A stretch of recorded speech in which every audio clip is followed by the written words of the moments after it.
The Alice Stewart Show is on the air and on your radio right now. Here's more from Alice on 96.5, The Voice. I thank God I was an American child. Welcome back to the Alice Stewart Show. 6:34. We are in the 7th day of the government slim down, and we are coming up on the debt limit deadline. So in Washington, D.C., a lot of deadlines have passed, and some are in the future, and we are at a stalemate in terms of how to move forward with funding the government. The House Republicans have put forth many measures, and the Senate has said no, and we are at a stalemate. And here to talk more about that, I'm joined with Congressman Rick Crawford. Congressman, great to have you here.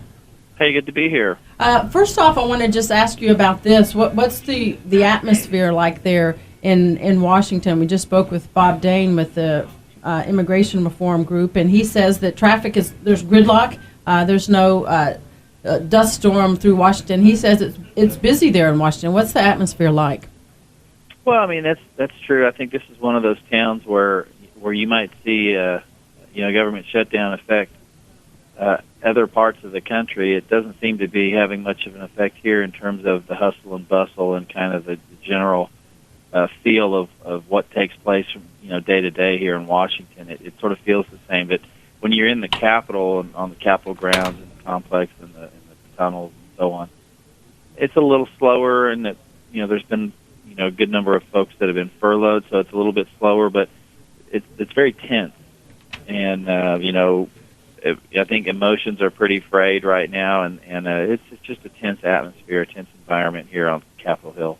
And in terms of where we are now with this slim down, obviously we all know that the House Republicans have put forth quite a few measures and sent them over to the Senate that have been turned down, and it all hinges around House Republicans are doing what the American people like. The American people want to keep the government open. They want to fund the government. House has put forth several measures to do that, yet they have attached what is also the will of the people who are not satisfied with Obamacare, either to defund it or to delay it or to make it fair to all Americans, that if the president is going to delay it for big business, he should do so for everyone. So where do you stand in terms of trying to convey that the House Republicans are working to negotiate, yet the Senate and the president is not? Well, I mean, it's frustrating because historically that presidents in the past have always come to the table. Most notably, think about the last shutdown we had, 95, 96.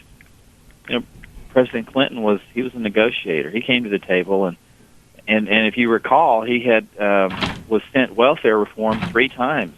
Right. It was the 3rd time that he finally signed it. Right. So, I mean, we have to keep chipping away, and eventually, hopefully, cooler heads will prevail. But this behavior is unprecedented, in that the president says absolutely not. Well, I negotiate. But every president has negotiated. Debt ceilings have been negotiated in the past. CRs have been negotiated in the past. So we're not asking, to break some sort of, long-standing tradition that president negotiate. Number one. Number two, the whole process is about negotiation. He's from the executive branch, we're the legislative branch. We are a co-equal branch of government that we really would like to be engaged in this context, and he's saying no. And he's got Harry Reid, essentially the de facto leader in this regard, and that's unfortunate because we're not getting anywhere with the Senate. So it's just a breakdown of the process here. Well, and as you had indicated, back 95, 96, there were every night virtually Clinton and Gingrich met and talked and negotiated and had conversations and tried to come to a consensus. And with this president, there were no conversations, no willingness to negotiate, and it wasn't until last Sunday he made a phone call, and then he had another meeting during the week, basically calling the House and Senate leaders together, saying, "I'm here. We're having this conversation. I'm here to tell you I'm not going to negotiate." Yet yesterday he goes before FEMA and says there is not a subject I'm not willing to engage in. Yet that's not the case. So how do you see this playing out? They're clearly not willing to negotiate.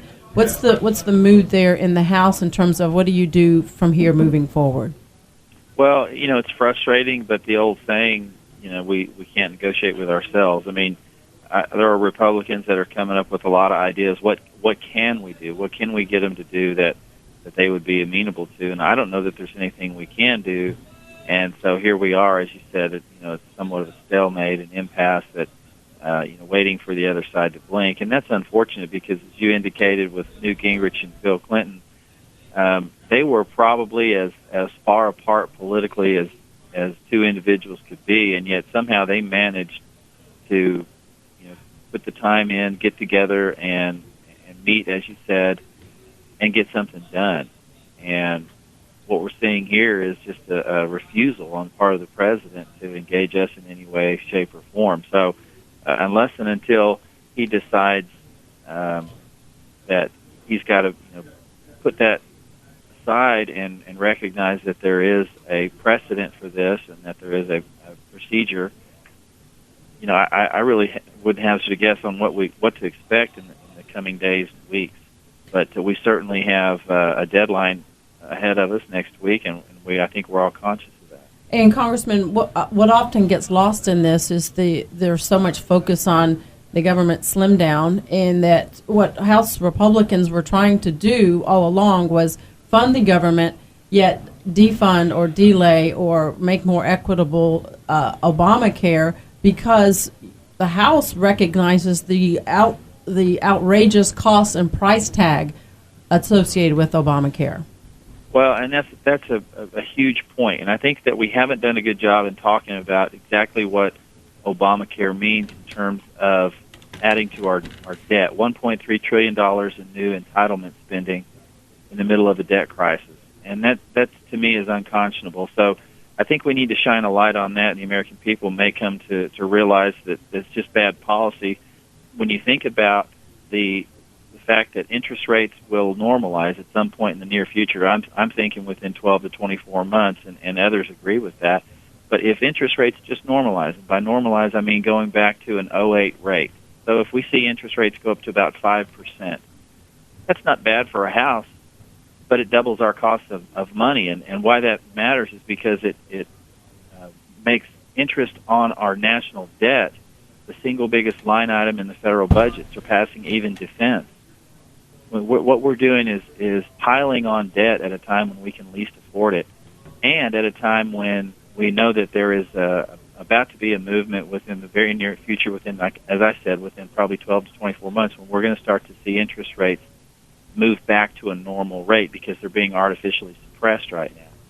And for that reason, I think we're seeing less and less talk about it. And quite frankly, I'm wondering if that's not part of the plan, is to sort of deflect and divert attention away from Obamacare and try to make this about something that it's not. But it's a huge issue, and we can't pile on this kind of debt at a time when we can least afford it. And Congressman, I have one last question. I know you're very busy there in D.C., but what are you hearing from constituents? What are you hearing from the folks back home? And what do you say to them in terms of, look, this is what we're trying to do to resolve the situation? I think our message has been very well received. I was a proponent of a series of short-term CRs that would continue to fund the government. We think that's the responsible approach, but that would force members to take a vote, an up-and-down vote, reaffirming their support for Obamacare. And why that's important is because I think folks need to know where their member of Congress stands. What we did was we put language that really sheds a light on what I just talked about, $1.3 trillion in entitlement spending in the middle of a debt crisis at a time when Social Security and Medicare are nearing bankruptcy. And then the feedback we get from home, and particularly from seniors who are rightly concerned, is that are we going to have to make a choice between Social Security, Medicare, and Obamacare? And that's a legitimate concern, given the situation that we're in fiscally and the $700 billion and change that was taken out of Medicare to help pay for Obamacare. These are the kinds of concerns that they're raising back home. Is this a choice that we have to make? And if it is, and it may be, then it's hands down. Seniors would much rather keep Social Security and Medicare than they would to, venture into the uncharted waters of Obamacare. Right. All right. Well, I know you have a lot to do. Look forward to following up, and hopefully we can end the stalemate soon and get back to business as usual, whatever that may be there in Washington. Congressman Rick Crawford, thank you for your time. Have a great day. Yes, ma'am. Thank you. All right. We'll take a break, and when we come back, Shane Broadway, the newly appointed State Department of Higher Education Director, talks about his vision for the future, and then Sarah Huckabee Sanders in the second hour. We'll be back right after this.